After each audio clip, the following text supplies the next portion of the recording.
Hello बच्चों, चलिए प्रश्न को पढ़ते हैं। निम्न में से कौन सा एल्डोपेंटोज का एक उदाहरण है?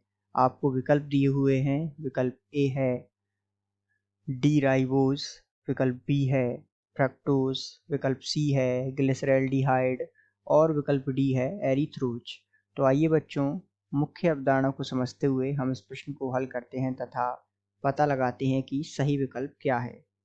तो ध्यान दीजिएगा। तो मुख्य अवधारणा के रूप में यहाँ हम पता लगाते हैं कि एल्डोपेंटोज निम्न में से कौन सा होगा।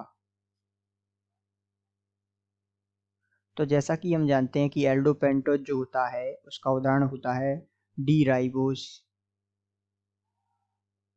डी राइबोस जो होता है वो एल्डोपेंटोज होता है। यदि हम इसकी संरचना बना के देखें तो कुछ इस प्रकार इसकी संरचना होती है CHO, यहाँ कार्बन OH, इसी प्रकार यहाँ कार्बन OH, समूह H, कार्बन OS समूह, H समूह तथा यहाँ जुड़ा हुआ होता है CH2OH।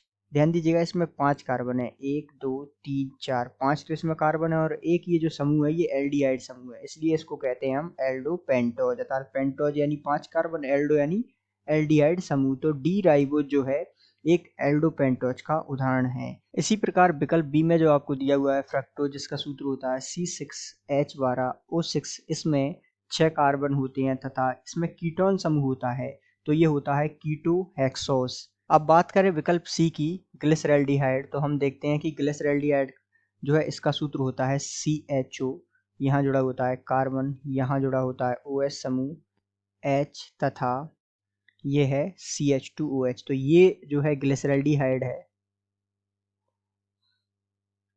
ग्लिसरैल्डिहाइड ये भी जो है एक एल्डोपेंटोज नहीं है, क्योंकि इसमें 3 कार्बन हैं।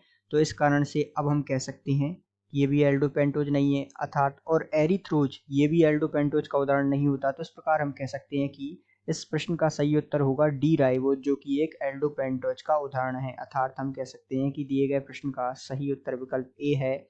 आशा करते हैं आपको समझ आया होगा। धन्यवाद।